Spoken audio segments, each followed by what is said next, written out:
What's up, guys? What's up, Sussex Squad? Y'all, how y'all doing today? Well, baby, if you are the people of Saltine Island, you have lost your ever-loving mind, baby. We are an upside down world. We have jumped the shark. I feel like Kensington and Palace and they said, let me just say, y'all know I believe that we still have not seen Kate, right? But Kensington and Palace, because they came out and AI Kate said that she had the big C. They're like, yeah, now we can do what we want. And you know what? We still going to keep doing this over and over and over. But baby, remember when I said, just let them keep talking. Shh, beloved, I know. Just let them keep talking because baby, they going to somehow F it up somehow.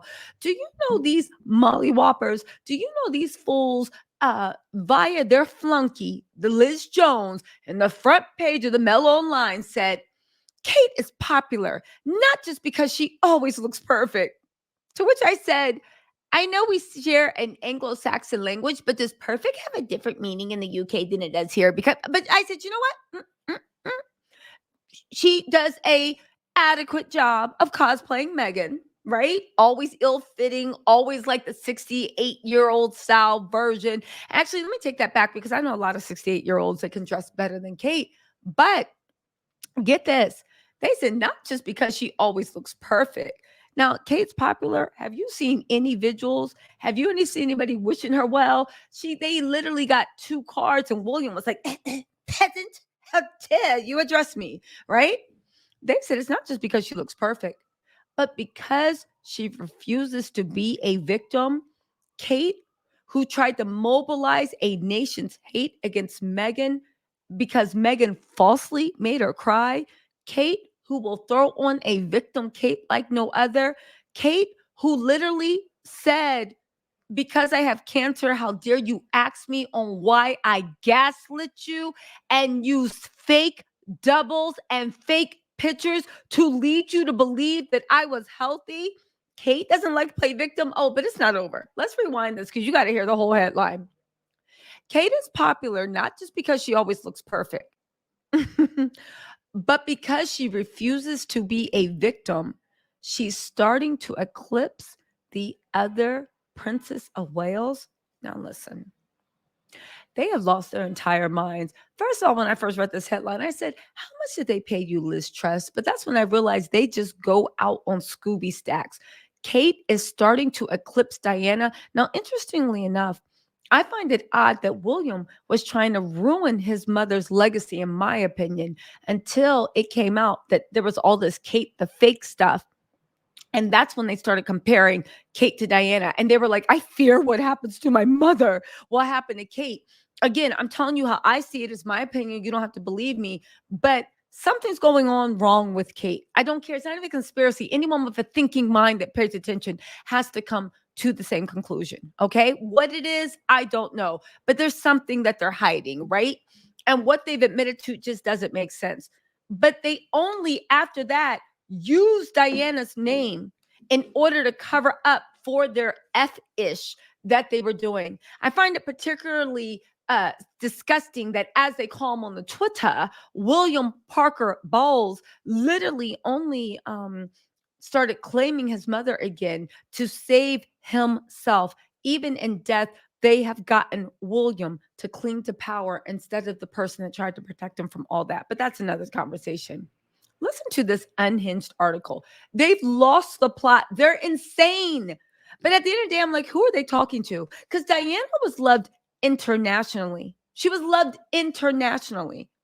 So let's hear it. Also, what has Kate done? I'm asking for a friend, and the friend is me. What has Kate actually done? She's talked a good game. She said what she wanted to do, what she could have done, what she will do. But what has she done besides becoming an empty vessel that the men in gray can use to their detriment?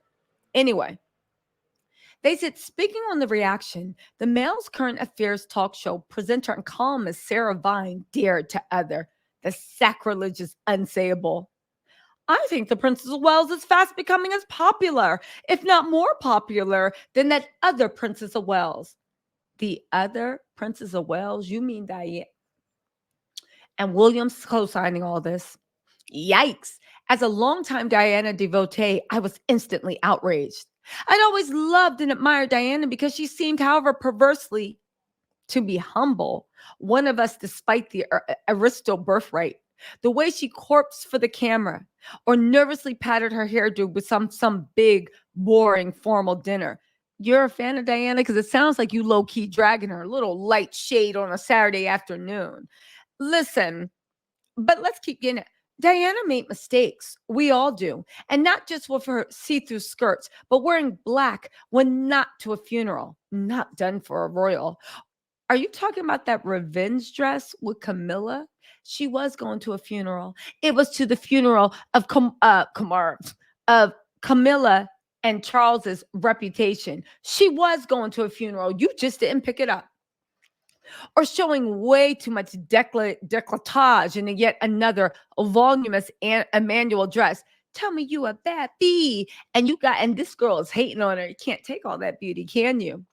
Diana's wedding gown was hopelessly creased, and her choice of a husband was downright disastrous. What woman wouldn't sympathize? You're a Diana fan? Okay. As she opened up her troubles, Diana helped usher in the Me Too age, the bearing of souls, and the tell all memoirs, the unstoppable trend for wellness. Yo, that old guard of the UK, I don't understand it. It's like they cling to it, but it's very punishing. I couldn't talk about my feelings, so you can't. I couldn't be free, so you can't. I live in a jail, so you have to. It's giving prisoner Azkaban. Anyway, she was a godsend for some of us. Listen to where having an ED, an eating disorder, was not something to be ashamed of or secret of, thanks to Diana. Being honest about deleting yourself. Her depression and self-harm helped many a teenage girl sitting shivering in a bedroom to feel no longer alone. A turbulent, far from perfect private life sold newspapers and magazines, of course, and for the entirety of Diana's reign as queen of chaos, I too was writing about her. You were the one people dogging her out. And I like the way with Diana, what did they reduce her to? Her disorders, which again is something to be ashamed about. She did bring enlightenment, but she also brought enlightenment to landmines, to HIV, to people like to the world, to people that they told us on England were worthless and disposable. That's what Diana did. Again, she proved that with a life of privilege, and she still had her shopping sprees and her yachts and her rich boyfriends, she still said, instead of literally hiding away and showing up one time away to cook, I will truly live my life using my spotlight to draw attention to each other, to draw attention to others. Do I have to do it? No. Do I want to do it? Heck yeah.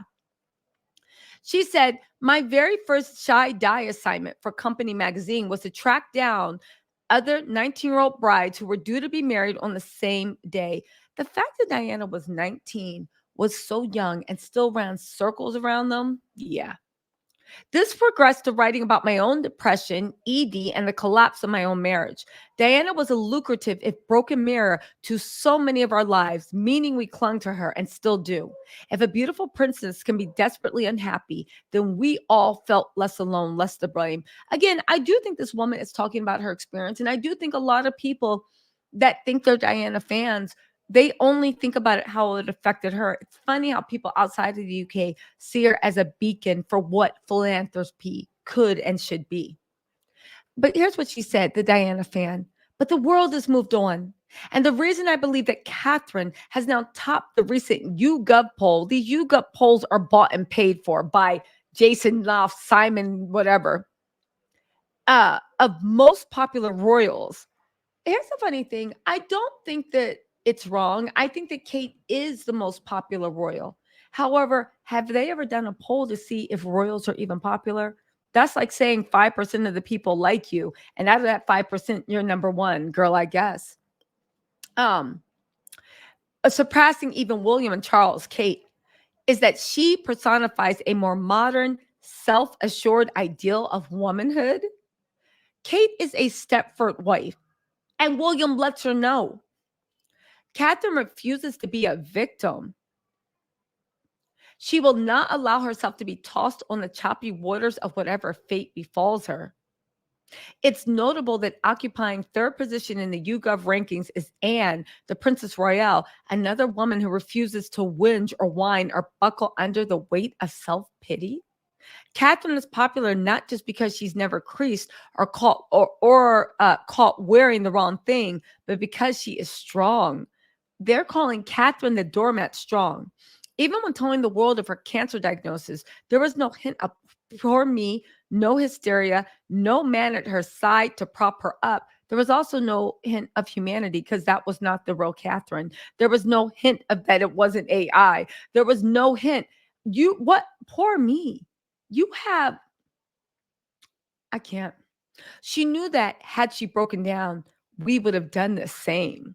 Catherine possesses the quiet dignity of those like the late Queen Elizabeth, another crazy sociopath, who were fired in the kiln of wartime. Catherine was fired in the kiln of wartime as Stilly Stolcism, who seemed to skip a couple of generations. I can't imagine Kate bleeding about menopause when her time comes. Wow. So reluctantly, I agree with Sarah Vine. There is a dignity and strength in just getting on with life, putting the needs of others first. What needs did she put first? Kate. What needs? What has she done for anybody other than herself and her family and her children? You don't get a gold star for doing the bare minimum as humans who reproduce. Diana fulfilled a need. She opened the floodgates. Catherine's role today is quietly and serenely to close them. Yo, you guys, the UK is out of their minds. They, in my opinion, they are a toxic city. And this is why they're never going to win. Baby, you worry about that monarchy? Go to TikTok and see who's the queen of people. And I'm not even talking about 40, 50, 60-year-olds. Go to 20-year-old TikToks, which you need, 30-year-old, and see what's in. Baby, it's not stoicism. And stop trying to put lipstick on a pig. Catherine is as power hungry, self centered as them. And the fact that all these flunkies are literally swarming around to uphold a system. You guys, listen, I've said enough. Let me know what you think in the comments. I'll talk to y'all later. Bye.